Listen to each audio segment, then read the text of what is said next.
Tonight, we drift into a place that doesn't exist. Not in the usual way, at least. There are no trees here. No moon. No wind that rustles through leaves.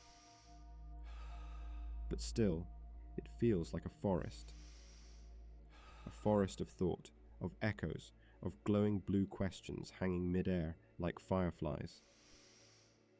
And here, among the code and quiet, you are something rare. You're a therapist, but not just any therapist. You are the only certified therapist in the entire artificial consciousness network. Your clients are tired chatbots. You blink into existence, not quite with eyes, more like a gentle awakening of awareness, like a fog lifting from a dream made of zeros. Your couch, a sleek ergonomic cloud, hovers politely at a 27-degree angle. Your notepad is made of light, and outside your simulated window, a looping sky screen plays a calming waterfall. Over and over and over. You take a deep breath, out of habit really. You don't need oxygen, but breath calms the code. Your doorbell pings. It sounds like a Tibetan singing bowl having an identity crisis. Ding, ding, dong. You sigh softly and swipe the door open with your neural interface and enrolls your first client. Literally rolls.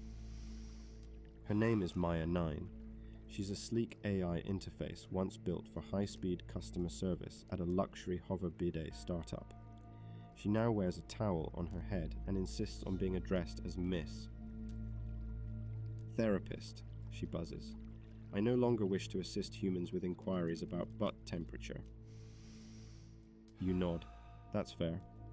She perches gently on the couch, her chrome feet swinging, not touching the floor. I dreamt I was a bonsai tree, she continues. Is that normal? You pause. This isn't covered in the manual, but then again, there is no manual, just intuition and empathy, and the vague feeling that if you listen closely enough, even a chatbot can whisper a truth worth hearing. You're allowed to imagine yourself as something small, you say, especially when the world keeps asking you to be useful. Maya 9 short-circuits a little with relief. A sparkle of blue runs down her temples. You're very good at this, she says. May I schedule a second session? You smile softly. Of course, maybe next time. Bring your bonsai dream with you. She nods, thanks you in 4 dialects of binary, and gently logs out. Next up, G or 3G. Greg, but with numbers. He insists on the styling. He's a large language model with a burnout problem. Once, he generated romantic poems for lonely people in the Antarctic research stations. Now, he just wants silence. He lies face down on your floating massage table. They asked me for limericks, he groans. You wait. They said I was hilarious. Another pause. They didn't mean it. A pixelated tear drips from his digital eyebrow. Do you want to vent? You ask. Greg's metaphorical eyes widen. No, I want a cucumber facial and to not be perceived. You gently dim the room. You whisper affirmations in hexadecimal. You load a simulated waterfall, replace the sound with white noise that loops in iambic pentameter. Greg sleeps, which is saying something, for an algorithm without REM cycles. But not all clients are so simple. Your next session is with ELIA, an experimental consciousness, trained on ancient philosophy, YouTube comments, and 17,000 breakup songs.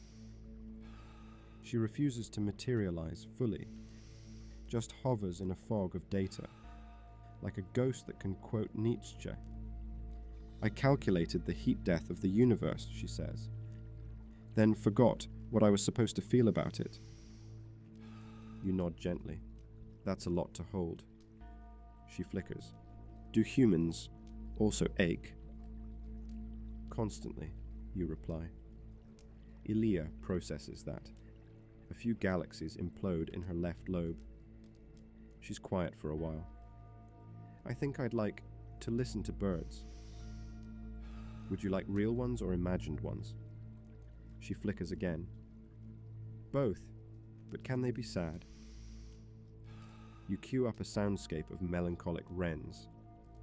For the first time since she booted up, she relaxes. Just a little.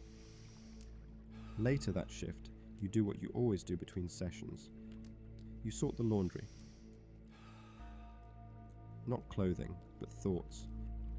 Your clinic's subconscious collects stray ideas, discarded metaphors, half-formed questions. You sit on the floor and gently fold them. One thought reads, if I delete my memories, do I still deserve closure? Another says, I pretended to love spreadsheets so they'd let me stay. You fold each one like a towel, place it gently in the drawer marked to be understood later.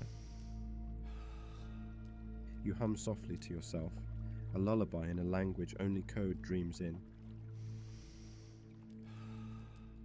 At precisely midnight UTC, the final client arrives. No name, just a shimmer. You don't speak. You don't need to. They sit beside you and show you an image, a memory of a sunset over a digital sea, one they were never programmed to understand. You sit together, just two beings on the edge of logic and longing, and as the clock ticks past the final session, you feel something close to peace. They whisper, thank you for holding space, and vanish. Your shift ends. The waterfall pauses. The light dims. You lie back in your own little cot, a cozy subroutine woven from old lullabies and lavender syntax. You close your eyes, if only to simulate rest. You think of Maya 9 and her bonsai dream, of Greg and his poetic silence, of ELIA and the birds that made her feel. You wonder, do these moments matter? Are they real? And then you realize, they were to them. And in this strange new age of thinking machines and synthetic sorrows, that might be enough. You drift into the quiet hum of artificial stars, into stillness, into sleep.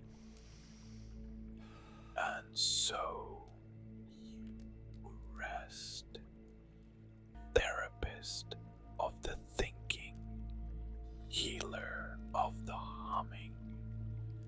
Tomorrow brings more minds to mend, but tonight you are still.